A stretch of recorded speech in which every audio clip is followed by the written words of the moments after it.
Welcome back, y'all. It is officially the final days of summer in the garden. These are times of high abundance and low humidity. Absolutely beautiful days. You can see how the breeze is today. The sunshine is gorgeous. It's like 88 degrees, but it doesn't feel like it at all because the humidity is half of what it was about 3-4 weeks ago. It's just about time to pick the last of our tomatoes. We gotta check on our sweet potatoes, and I wanna show you guys the beans that we planted in the last garden video. They're doing amazing. They came up even faster than they did this spring. Look at them.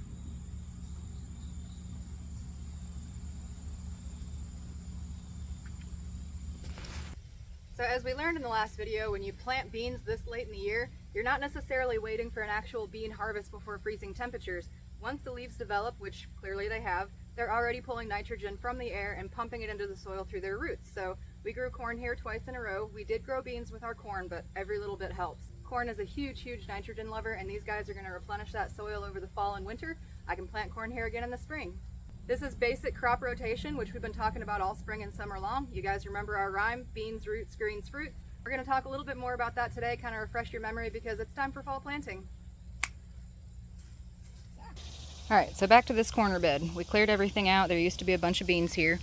This is actually just leaning funny. It's not attached right there, but we're going to let it go as long as possible because it is still putting out blooms. And we want to help the pollinators as much as possible. But I planted beets all in here. You guys watched me do that. And it's been really dry around here. I've been running the hose, especially in this area, but nothing has really come up.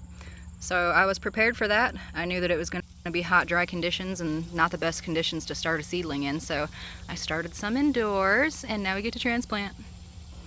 Aw, yeah. I always got a plan B. So we've got plenty of beets. These guys are a root crop, so I need to get them out of here as quickly as possible. I planted the cylindra. It's not what we dug up just a couple of weeks ago. This is something a little bit bigger. I wanted to have more beet once I realized how much I like pickled beets. But then here we've got a row of cabbages, and they're coming up well. I planted way more than I actually have room for, but you know, survival of the fittest. Usually you'll lose a couple. So let's get these beets separated and planted, and we'll worry about the cabbages here in a minute.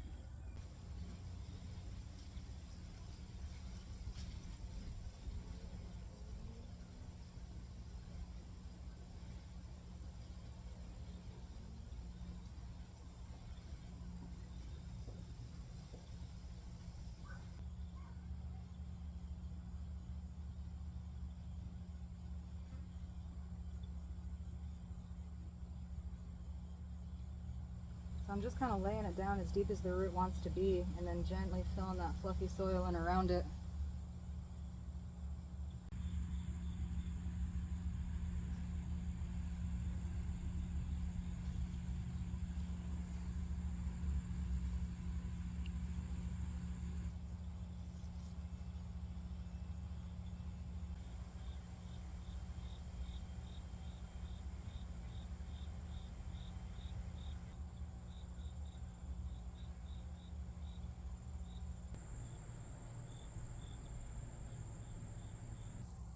Alright, that's all of them. I've got 4 rows and 2 plants extra, so probably put a cabbage here or 2. Some of them are really hard to see. We got 4 rows though. I'm gonna have to break out my magnifying glass again. I've got a little pod with 2 perfect cabbage plants in it. It is amazing how fast these things grew.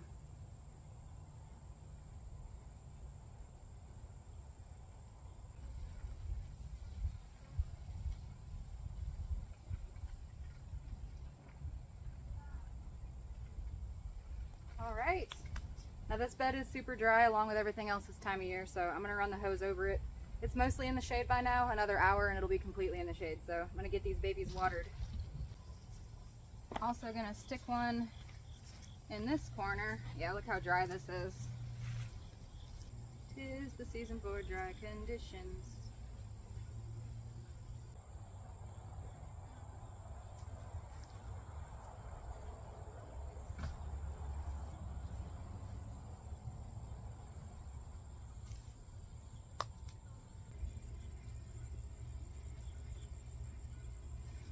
Alright guys, I had 4 cabbage plants left. I just stuck them in the new little 3x3 that we built maybe a month or so ago. We haven't had anything in there yet, so My hopes aren't real high for them because it's so close to the north wall of the house and I don't know how much sunlight it'll get in the winter, so fingers crossed, we'll see. It's always an experiment. So we've got our beans coming up. We just planted our cabbage and we've got a whole new set of beets. Our sweet potatoes are coming along. I did a little bit of digging and they're still pretty skinny, so we're gonna give those a little bit longer before I disturb them. But now is also the perfect time to plant carrots. I didn't because I still have some growing. And broccoli.